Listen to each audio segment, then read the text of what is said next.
Welcome to the Climbing Lifer podcast. And this podcast is for climbers who have made quite an and want to have a lot more and also want to have them be filled with climbing. So that's really why I created the Climbing Lifer podcast.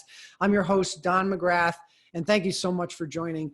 And I'm just so super excited. So one of the first people, maybe not the first, but one of the first people that I thought of when I thought about launching this podcast is my guest today. I was on his podcast, and in fact, I'll just say it's like the best climbing podcast that's been out there.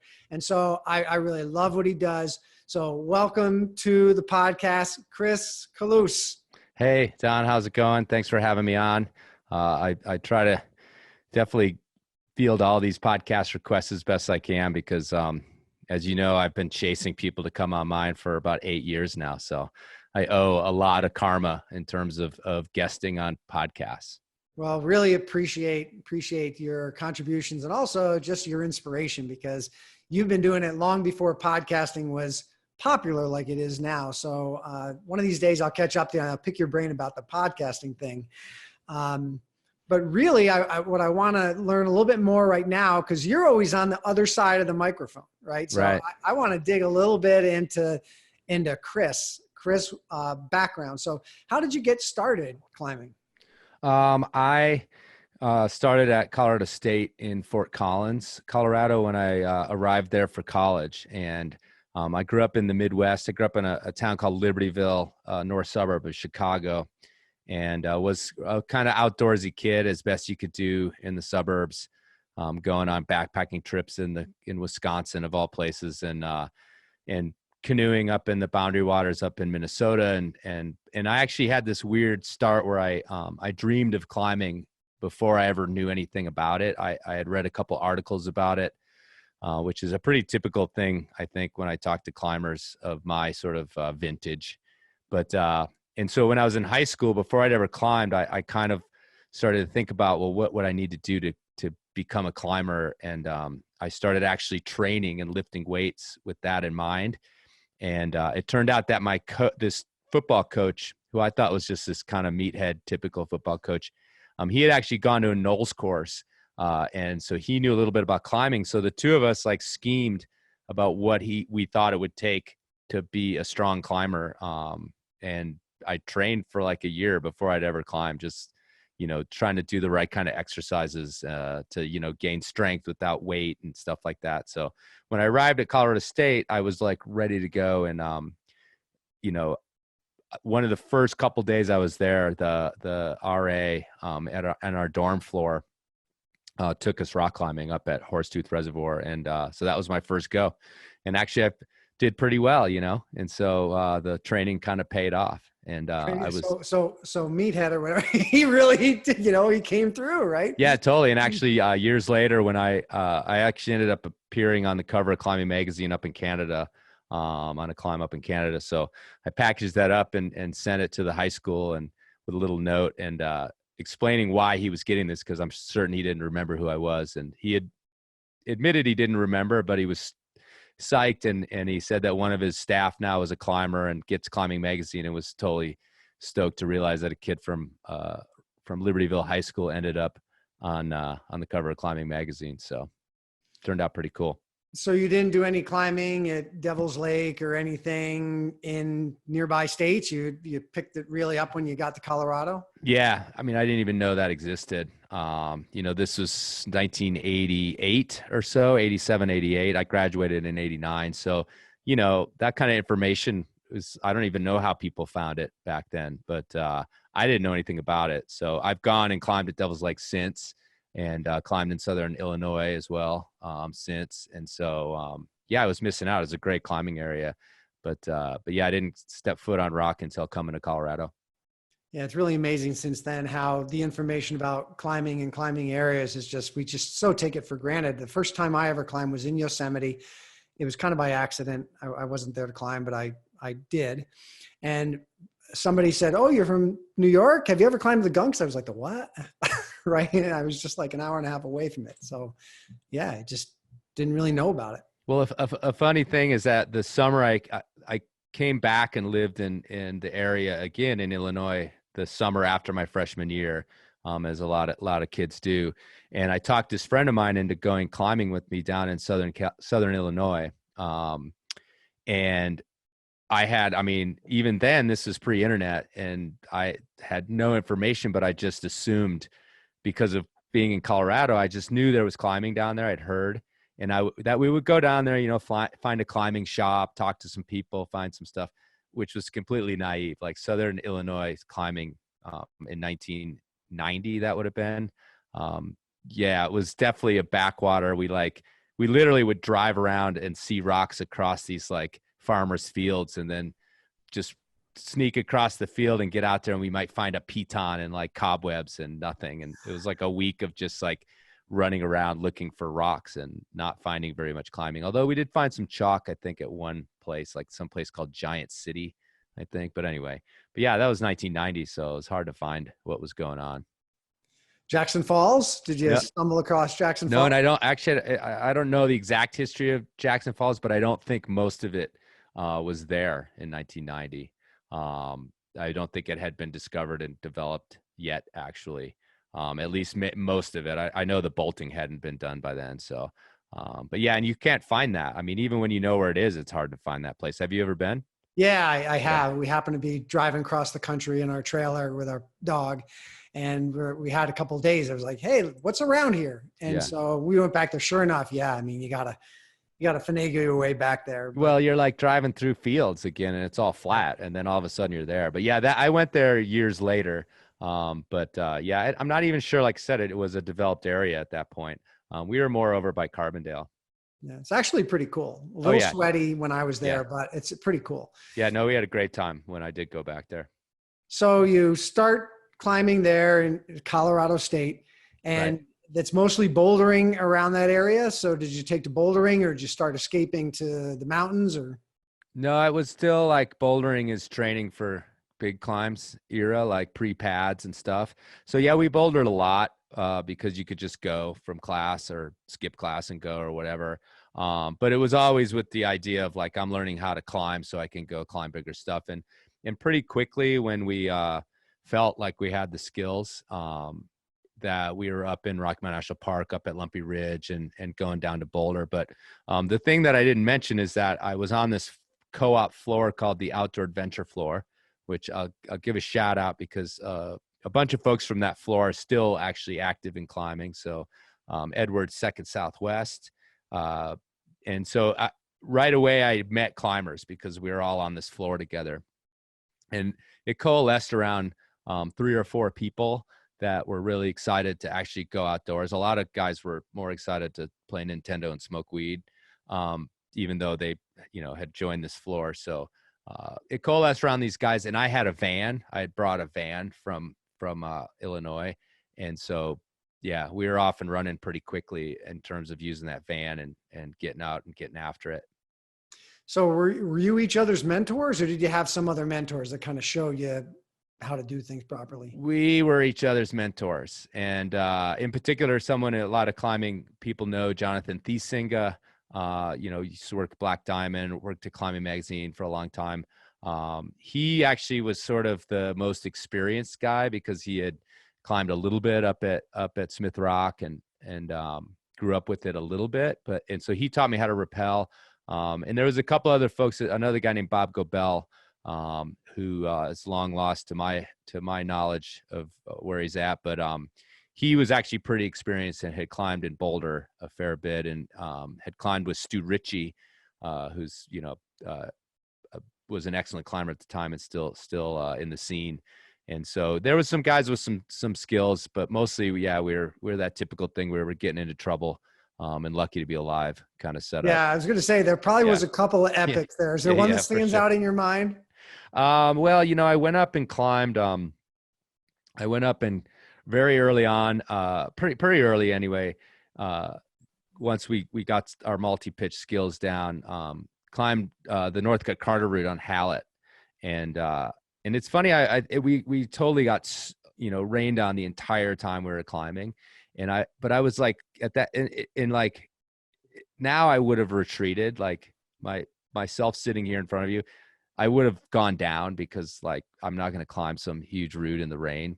But at the time I was so like steeped in the literature that I just was like, yeah, this is what happens. This is like the Eiger North Face. Like you have to just keep going. So we climbed this thing in this huge thunderstorm, lightning, the whole thing. We get down to the Bear Lake parking lot there, and our buddies had been doing something else and they were waiting for us. But my friend had a Jeep with the top off of it, like just a CJ7 or some old Jeep like that. And so we had to drive all the way back to Fort Collins in that because it was Sunday night. And that's actually when I mean, we definitely arrived with like pretty advanced hypothermia back at the dorm. So that's one epic from the very early days, but it's just funny that my like attitude towards it has completely changed. Like there's no way I would have kept going or nowadays, but back then I'd read all the books already and I was like, this is what you do, the conquistadors of the absurd or whatever. So we're climbing. So yeah, it was a pretty good one. Yeah, those are great. I love going back and doing a route that I did in like my first year of climbing. And I'm like, what the heck was I ever thinking? I did not belong on this thing. Yeah. Unfortunately, a big chunk of the Northcote Carter fell off in subsequent years. So I never will be able to go back and climb that thing. Not that I probably would, but yeah, it's all different now, or at least the first like 2 pitches of it are gone. So, and then you graduated through doing some big walls. What kind of moved that to that next step? Well, we always had, I always joke that like, even though it was the 90s, it was the early 90s by the time we were climbing, because I arrived there in 89. We were all acting like it was still like 1975 or something.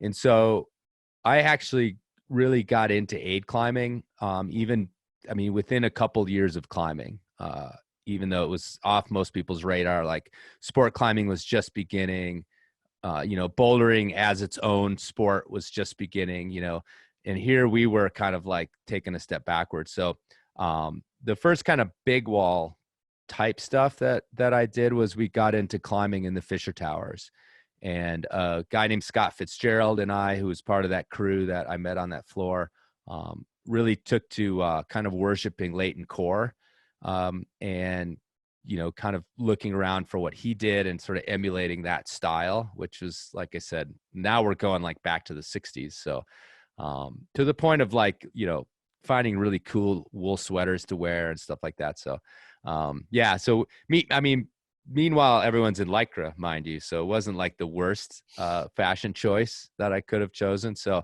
but we got into the Fisher Towers, climbed a pretty early ascent of the Finger of Fate route on the Titan, probably in the low teens.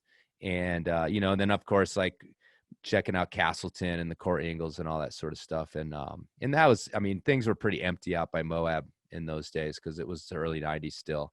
And yeah, so pretty soon, when I did eventually get out to the valley and doing wall climbing, I had already climbed a ton in the Fisher Towers. And I remember sitting around a fire one night with Stu Ritchie and Rob Slater, who's no longer with us, but and I looked up to those guys and thought they were the coolest. And I was kind of like talking about how I was gonna, maybe if I was like good enough to go solo the Zodiac on El Cap, and Slater just cracked up because he's like, all the stuff you've been doing in the Fishers is way harder than that thing already, because we're climbing on mud and all that sort of thing in there. So, but I just didn't even, El Cap is El Cap to my mind. So I was just like, maybe I'll be able to do that route. And he just thought that was hilarious because he was right. It turned out that what I'd already been doing in the Fishers was stacks harder than stuff like that. So, but that allowed me to kind of jump past those routes pretty quickly in Yosemite when I did start climbing on El Cap. Excellent. We're going to take a shout out to our sponsor, Sharp End Publishing. This is a publishing company by climbers for climbers. Fred and Heidi Wirtz Fred and Heidi Knapp do an incredible job of putting together the best guidebooks, the best climbing books. And, if you have a trip planned, go to sharpendbooks.com and see what they have. They have super high quality guidebooks. And if you don't have a trip planned, go to sharpendbooks.com and look at the guidebooks, and maybe you'll be inspired to go on a trip, because that's like half the reason we climb, right? So we can go and travel around. And Sharp End Publishing is the publisher for my and Jeff Ellis's book, Vertical Mind, Psychological Approaches to Optimal Rock Climbing. And Jeff, who's a psychology professor at Adams State University, he and I collaborated to put together this book. We've had great feedback on it. So if you find mental aspects of climbing might be holding you back in doing what you want to do with your climbing, pick it up. You can pick it up at sharpendbooks.com or amazon.com. So Chris, when we first met in Rifle. Fast forward right. a few years, and we first met in Rifle. And I think we had kind of seen each other around the canyon, and then Vertical Mind came out, and I ended up being on your podcast. So give us what brought you from the walls of Yosemite to the walls of Rifle?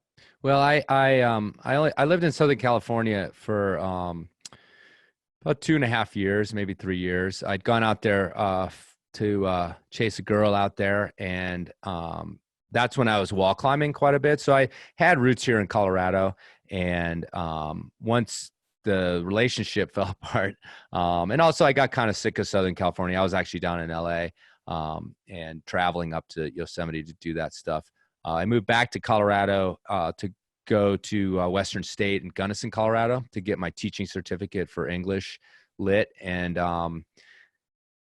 somewhere in there, I also spent a bit of a season in Vegas, and I started sport climbing when I was there. And kind of like most people, especially at a certain age, just like, it was like, wow, this is super fun and not stressful. And yeah, I really dig it. And so though I kept trad climbing and even, I was in Gunnison, so I was climbing the Black Canyon a lot and that kind of thing. I also started to check out sport climbing. And then eventually I got a job here in Carbondale, Colorado, where I still live, teaching. I taught high school here for 5 years, actually. And that's why I moved here.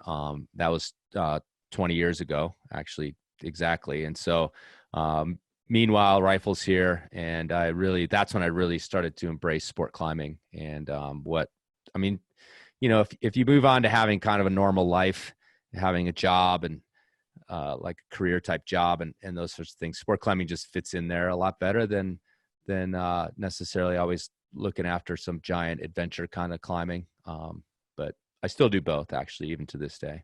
That's how I ended up not just climbing in Rifle, but eventually after getting my ass kicked, like everybody does, and hating it and, hating the polish and hating all the different parts of it. Now I totally love it. So, because you just figured it out eventually. Yeah, Rifle is one of those places that if you've only spent a few days there, you probably hate it. Mm-hmm.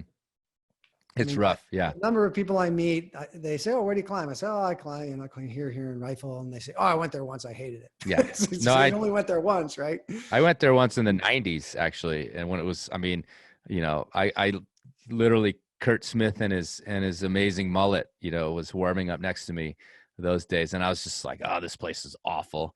And then I hated it when I moved here again. Not as much, because I had the presence of mind to realize that I was just mad because I was getting my ass kicked. But yeah, it's a special place, and you got to put your time in, and then it turns around, and all of a sudden those underclings start to make sense. I don't know about you, but I feel that made me a better climber. Oh, it totally does. Yeah, no, it's gnarly and makes you strong, but also makes you have to think, And the other thing about it is, like, yeah, if you go there as a 5'10", 5'11" climber, it's gonna be hard. And I think just for the quality of what you want to do, you got to break on through and start climbing a little bit harder, and then that place kind of comes together. And I think you roll into the community after a while. After you've been around for a while, you get to know people, you make friends, you get inspired. And if you're just, because there is a pretty tight community there. Mm-hmm, for sure. So if you're coming in on that and you're not part of that, it's maybe not as much fun. But yeah, it feels all elitist. Yeah. And once you're in and you get to know everybody, yeah, you're like, oh, everybody's cool. Yeah. Oh, excellent. Well, almost everybody. Yeah, almost. Except the people I'll never forget the time my wife was red pointing cold cuts. That was her project. Right. And she was getting close. And somebody had taken like the second to the last draw off. This was before the perma draws were on. Right. So she gets all the way up there. And it's like, who would take this one draw? Why don't you just take all of them? I don't know. Yeah. But these things happen. So I would like to learn a little bit more about the beginnings of the Normocast. Like what, this was before podcasts were kind of mainstream, what they are now. How did that begin, and where did eNormocast come from? The beginnings of it were, I was an early adopter as far as listening to podcasts. Not the earliest, but there was like a second wave, I think, that was about the time I started, about eight years ago.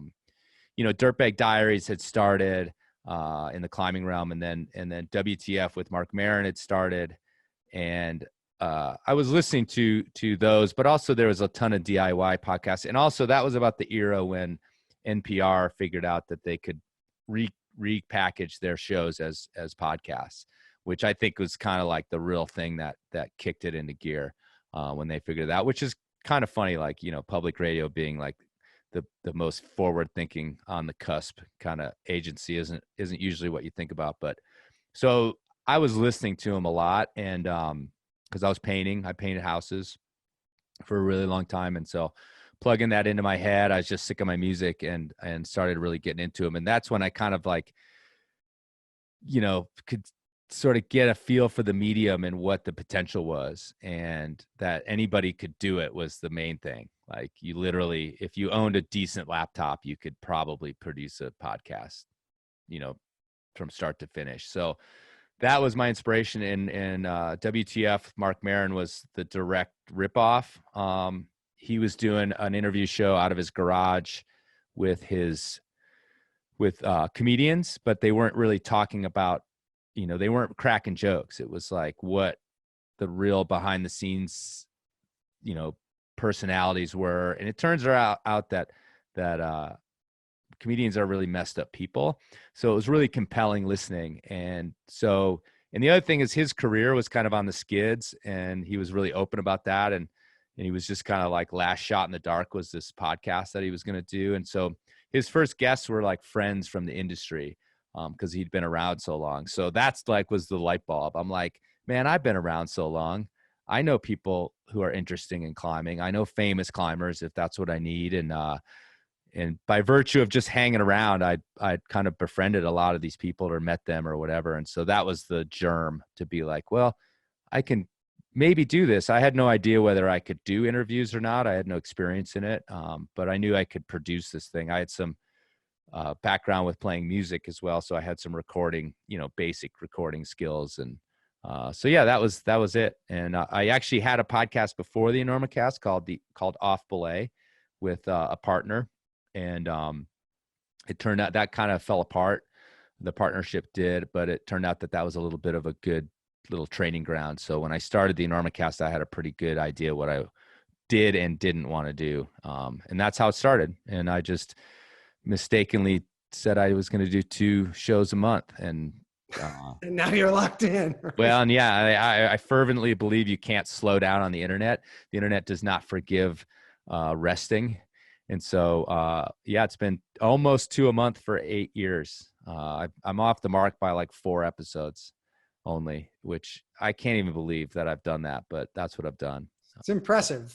It's impressive. Thanks. To, keep it up for that long on that cadence with life going on and everything that goes on, right? I mean, that's kudos. Yeah, and I made this rule, which I've held onto, that I would do them all face to face too, which has been one of the more logistically difficult things about getting 2 out a month.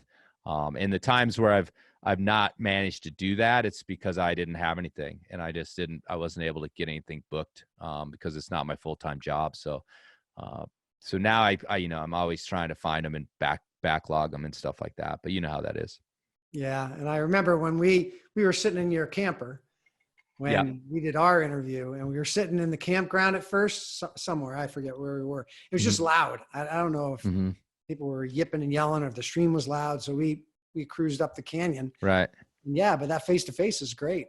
The energy is great. Yeah, the energy is good. And but it turns out I think that doing interviews that way are easier, actually. Like, I'm over here like just staring at I'm looking at you in the screen, but because of the way these screens work, like we aren't actually looking into each other's eyes. And, I'm really disappointed in that, Don. But, No, it's been too long, Chris. but, I'm like staring at random things in my room here, which I'm supposed to be looking at the screen, but I don't, yeah. Anyway, point being that it turns out that logistically they're harder, but I think they're actually easier, interview wise to do in person, to have the feel, to have like more of the emotion in the room and stuff like that. I think they turn out to be easier because I've done a lot just pure audio, and pure audio is really hard. So I think.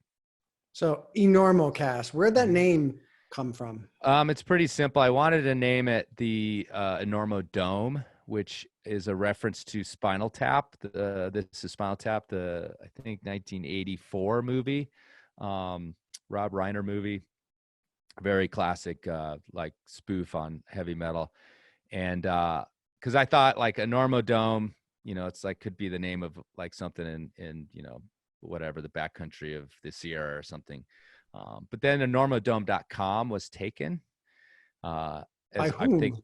I don't know, but it's like anyone who's tried to start a cool website or something like this, you realize, someone already bought that, and it's like they'll sell it to you for like $1,000 or something, and you're like, forget it. If you're lucky, $1,000.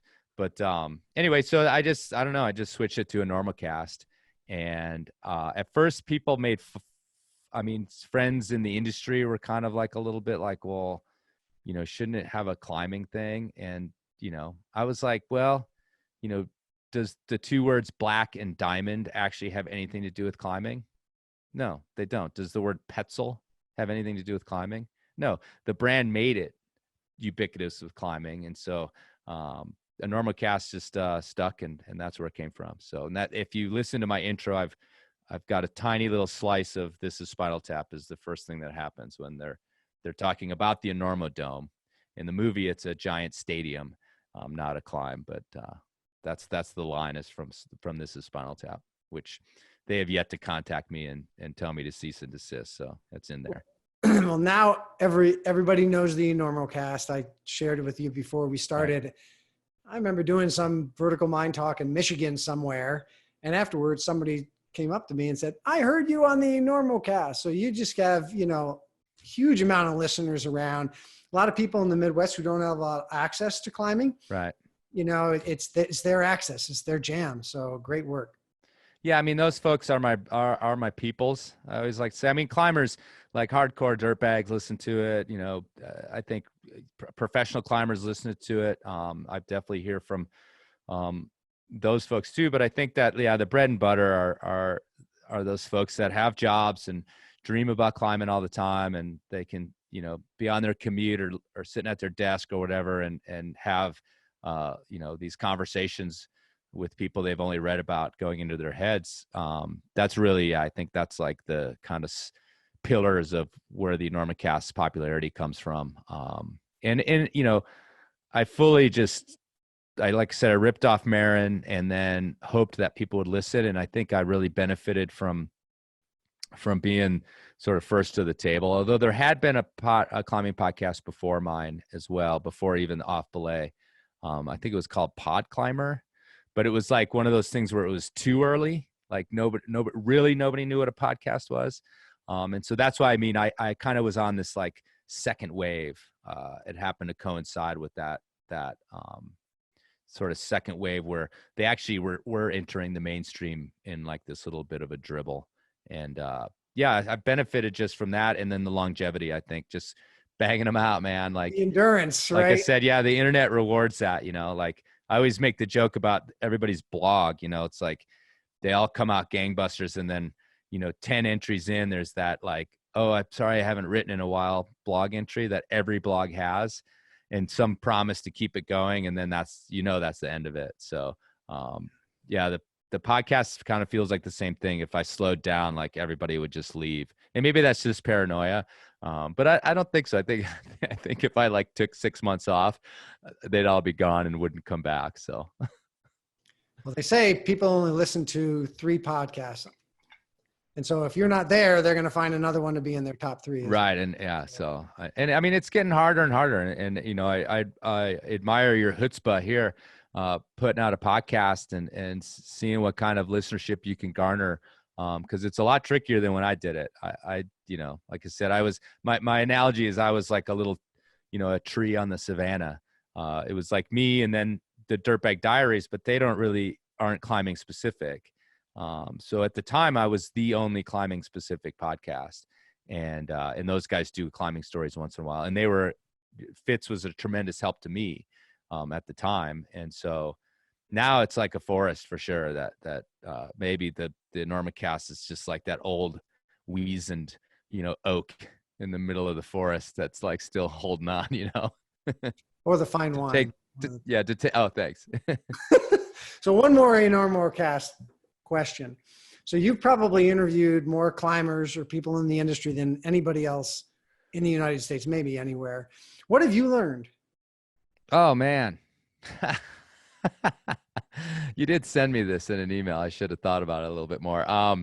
Yeah, I mean, I think that the main thing that I've learned, and not just from the interviews, but from the whole experience, is just that the climbing community is everything. I mean, it's the community is what, like, when you sort of pull it all away, that's what we actually love about climbing. And I think that me kind of, you know, I was from this old school where I want to be, you know, this solitary climber on the wall, and I want to, you know, have these solitary wilderness experiences.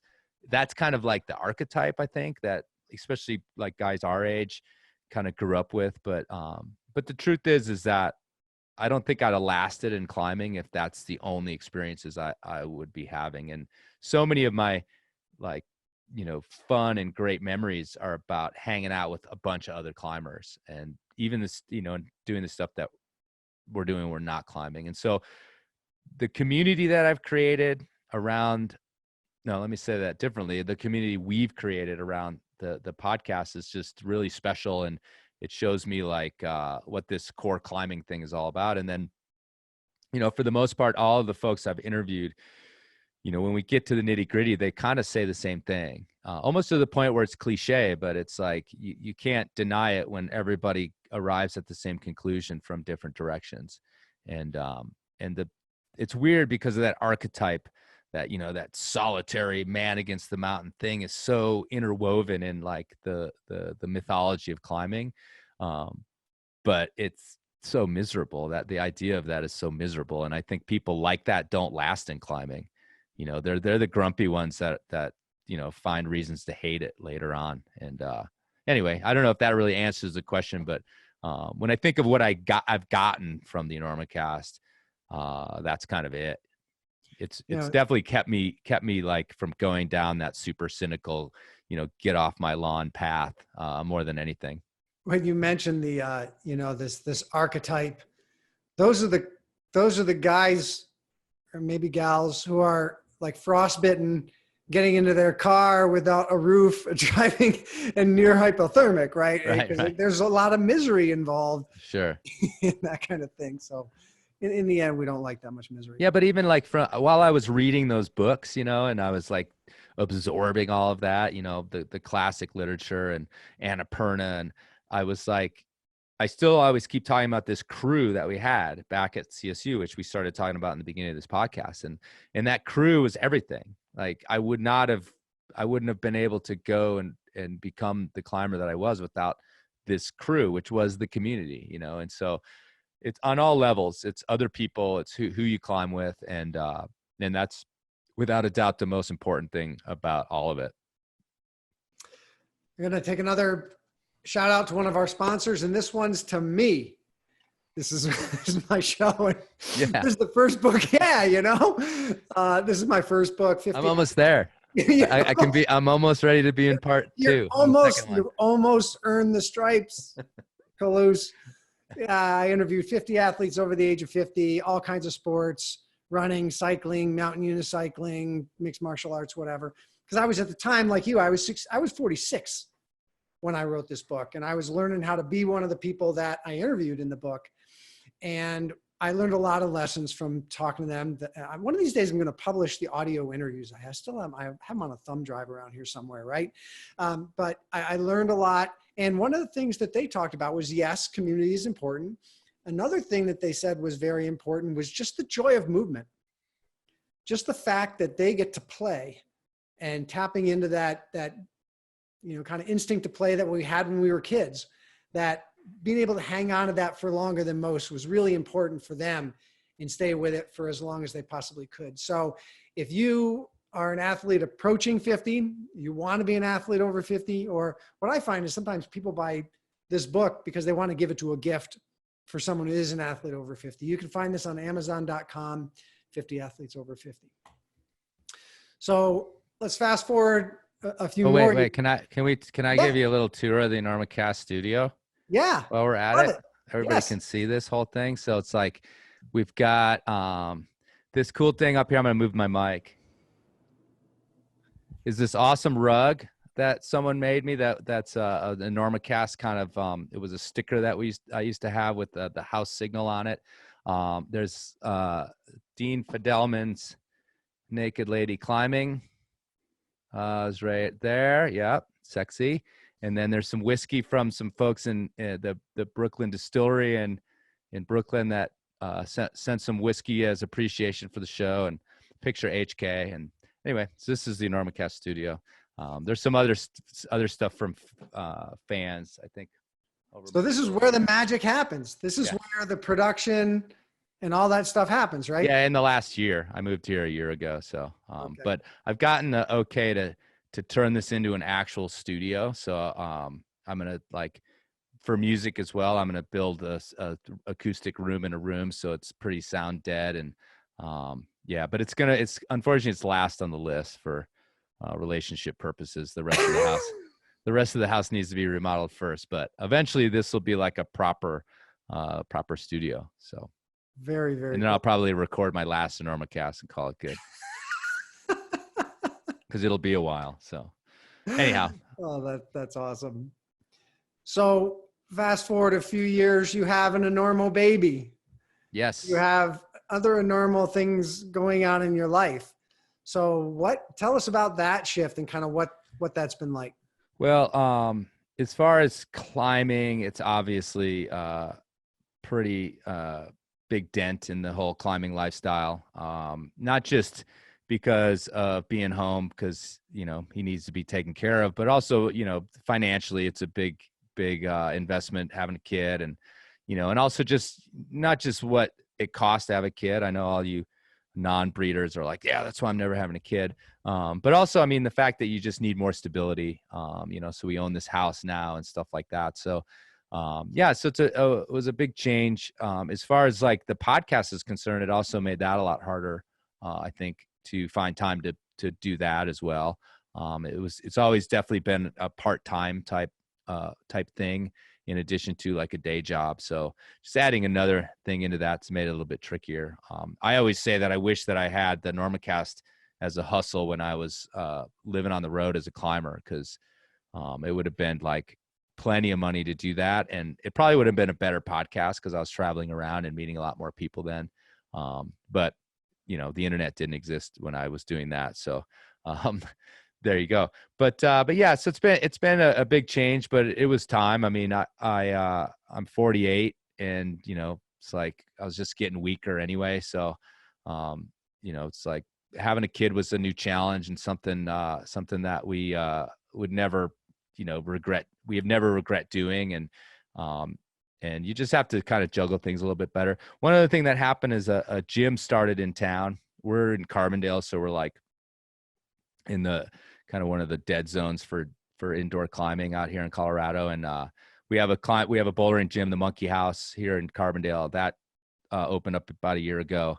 And that's been a godsend as far as climbing is concerned and staying in shape. And I've never been an indoor climber, but I just embraced it. And that's, something I can go and get the same workout. It takes a day at the Crags in a couple hours, and that's just been perfect. So Yeah, the gyms are a real blessing in that way when you have life going on. Totally. And you can go, okay, I can go to the gym for an hour, hour and a half, get my workout in, and a lot of climbing is a full day, when you're climbing outside. Yeah, for sure. I mean, we live 50 minutes from Rifle or about an hour from Rifle. And so, you can get a half day in there pretty reasonably, but still a half day is a lot of time when you've got a kid in daycare and when you're swapping time with your partner over what to do with the kid and stuff. So, and the other thing I've been doing is that I actually started training for real with Chris Hampton at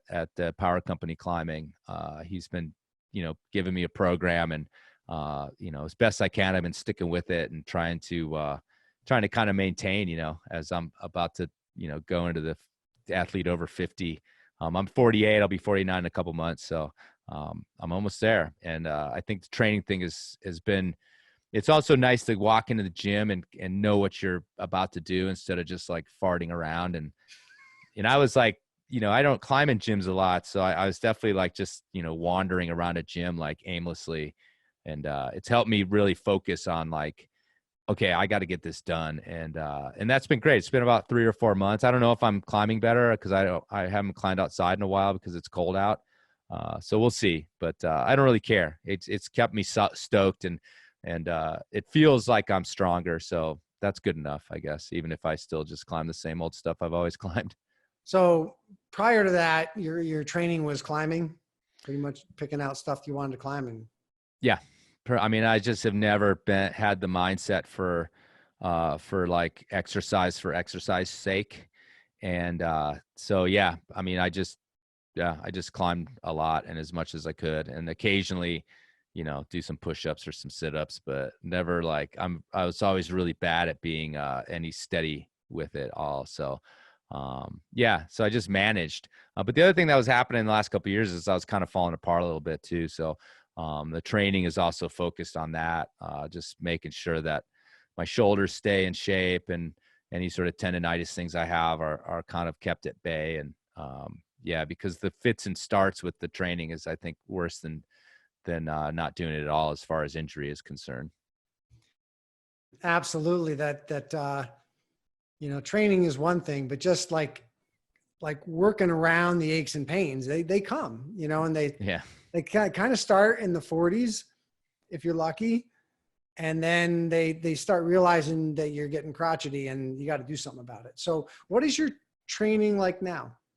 Well, it's just, I mean, I had certain goals, but my main goal was, I told Chris that I just kind of want to maintain as I'm getting older, and I could feel, it's like you're falling apart, your muscle mass and all that. I mean, it's all just science. And so, I think training can be used to like meet a specific, oh, I want to climb this route, or I want to climb this grade or this boulder problem or something like that.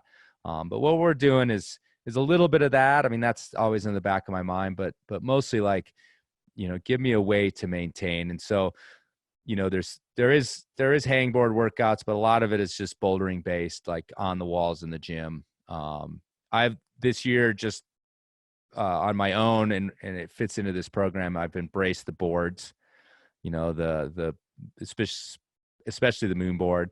And it was kind of like we were talking about Rifle, like, you walked in a Rifle and it just beats you down. And that's the same. Everybody's really intimidated by that thing. And I was super intimidated by those things, the boards, all of them, the kilter board, all that stuff.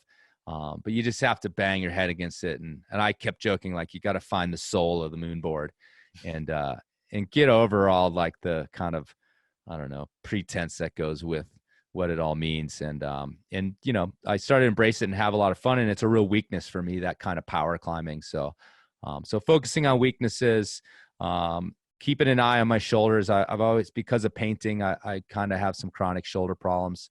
And he's helped me like really think about how to, hold my shoulders together when I'm climbing and trying to make that a habit versus something I have to think about and that sort of stuff. And just, yeah, maintaining psych. And I actually have a crack project that I want to do. So it's kind of funny that it's all about bouldering, but yeah, I'm still trying to climb hard too. So that's all part of it. Yeah, Matt Salmon, I interviewed him a couple weeks ago.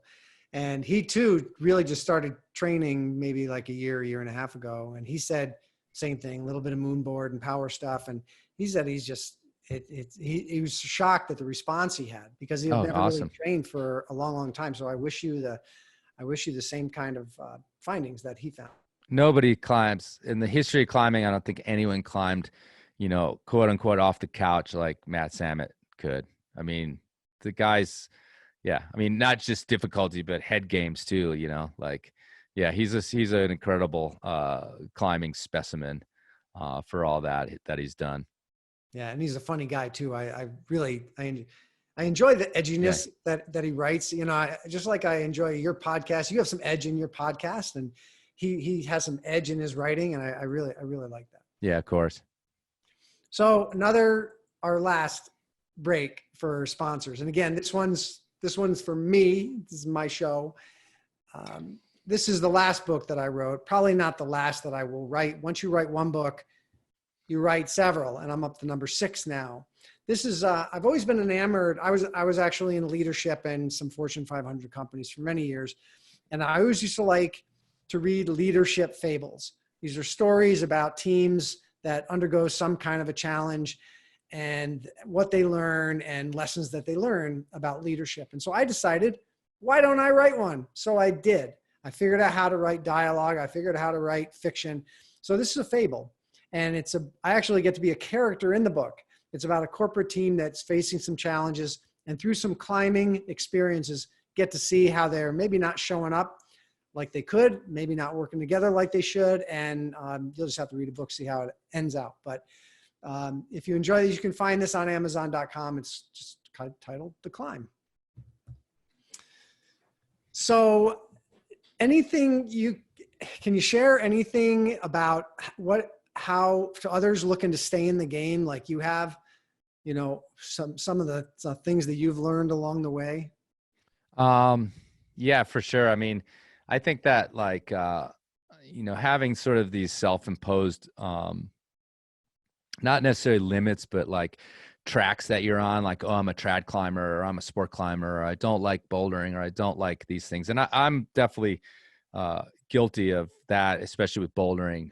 But I think that as you get older, I think, embracing all the different types of climbing and I know, and the reason I say this is because I know like a lot of dyed-in-the-wool tradies that, they go sport climbing, but they're not happy about it. And it's like, be happy about it, because like those sorts of things, they fit into your life better.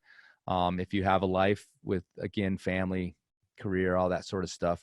And also it's only going to help you when you do go after your other sort of projects. So, I think embrace that. I think also as you get older, like, especially if you've been in climbing a long time, the cynicism, the crustiness can creep up on you. And before you know it, you're again, this like crusty person that's just bummed that these kids are climbing so much stronger than you are and all that sort of thing. So, I mean, all those things, I mean, it may be a deeper conversation with your sort of self-worth in general, but just embrace all of it. And, I also like, if you're really interested in getting your some last big sort of dreams done, or still climbing at a level that maybe you want to maintain, then hook your jumper cables to younger climbers, because like that's been my bread and butter for like, 15 years is climbing with folks that are younger, stronger, maybe not as experienced. So I have something to bring to the game, but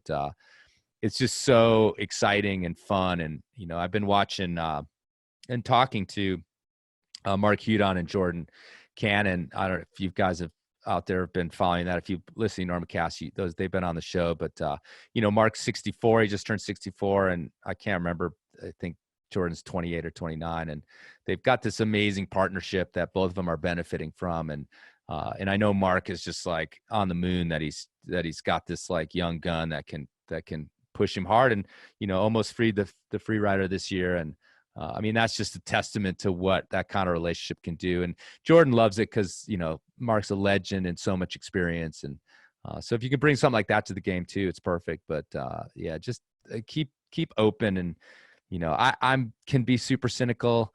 I know you in the dark of night, it can bum you out that everybody seems to climb so much harder than you ever did.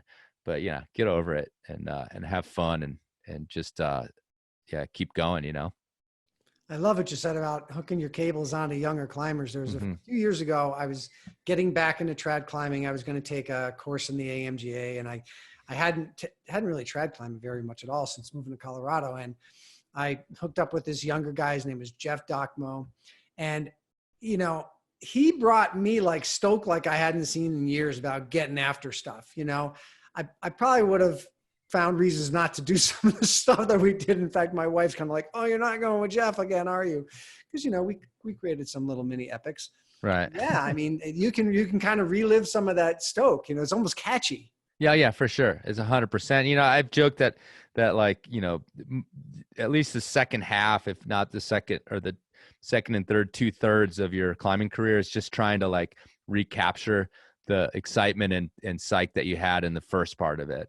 And, we're just kind of like trying to recreate it all the time. And so, that's a really great way to do it, is just like slip into their skin for a minute and, and realize like what fun climbing was for you when you first started it, because that's where they're at, or maybe not when they first started, but it's a lot of fun. And if you can hang with them and drink them under the table once in a while too, that's always good too. And I love what you said about all the different forms of climbing. I had one of my mentors, Fred Abul, from back east. I never liked to boulder, and I'd be like, I don't want to go boulder. And he's like, but it's so good for you. It's so good for you. He says, what I love about bouldering is I'll be climbing and there will never be a move that hard on any trad route I'll ever do. There will never be a move that hard on any sport route I'll ever do. Right. Yeah. So I started embracing that, and it really did help my climbing. Well, friends that are listening to this, if anybody here in Carbondale ends up seeing or listening to this, they're rolling their eyes because, me and bouldering still aren't like bosom buddies yet. But the fact that I climb so much in the gym and boulder in there is a huge step for me. So, I have not like packed up my pads and gone on a bouldering specific trip yet. But I'm sure it's just around the corner. Besides having a kid and going bouldering, it's a lot easier than a lot of other forms of climbing. So, how about trips? You got anything you're excited about? Any places you're excited about going for climbing or otherwise? Oh man, I don't have anything planned at the moment. This year's started off pretty hectic and getting time away. I took a couple weeks off, as folks that listen to the show. I got a couple free weeks last year and went up the Golden Gate, or was that 2 years ago now? But anyway, it's funny, but really getting like big chunks of time away when you have a kid is really hard. So for all you folks like wondering, about having kids, that ain't no lie. I have some sort of dream trips. I always still want to go to Tagia in Morocco. I think would be awesome. I was about to go right before Steph got pregnant, and then it kind of fell through. And I've always wanted to go back there. And, I kind of also want to get into exploring some of the bigger stuff down in Mexico. I went down and climbed El Gigante a few years ago with Hayden Kennedy. And, maybe not always as remote as that, but, it's right there. It's right down, same time zone as we live in here in the US. So as far as going to Europe or going to a place in Africa or something like that, it's right there. And I think there's a lot of adventure to be had if you don't walk around with your mouth open and, get into some other type of trouble besides climbing. But I don't know. I think maybe I'll start. I got some sort of beta, if you will, on some stuff down there that might be really cool, or just start going down there into the established places and see what's around that could be added to those places. Would be a lot of fun. Well, I hope you get to bring your training to bear in your nearby Crag of Rifle, and wherever else you choose to travel this year and in the future. Chris, it's been an absolute pleasure having you on the show. I love what you do. Keep inspiring us all, podcasters and climbers alike. So thank you so very much for being on the podcast today. Thanks, Don. And good luck with the podcast. Yeah, I hope you have a good time with it, whatever happens, and create an archive. That's really been one of the nice things about the show, that I have, success or not success, there's this archive that I'm really proud of, and it'll last forever until the sun blows up, or the solar flares wipe all the servers, or whatever happens. But it's nice that guys like us are building this archive of actual history, actual climbing history. So good luck. Yeah, I just interviewed Dave Urian last week, and he's just a wealth of history. Yeah, right? totally. Mm-hmm. And so I just love being able to get him on and have him share some of those stories about the Backer Urian and climbing with Backer. I was just messaging back and forth with John Middendorf. So I'm really looking forward to bringing some of that history, from some of the people who were paved the way before us. Yeah, and we get to talk to these folks that were inspirations to us. I know that's been a fringe benefit for sure, because as you probably know, I interviewed John as well, Middendorf, and he was the man when I was wall climbing. He was a generation above me, and so it was cool to be sitting there talking to him on sort of equal footing. Was pretty incredible. And that's a huge list of people on my show that have been like that. So so get after it, and you'll end up talking to all these folks. Be cool. Yeah, well, that's the best. So I'll do my best to keep bringing fun stuff and information so we all can become climbing lifers. Thank you so much, Chris. Thanks, Don. Bye-bye.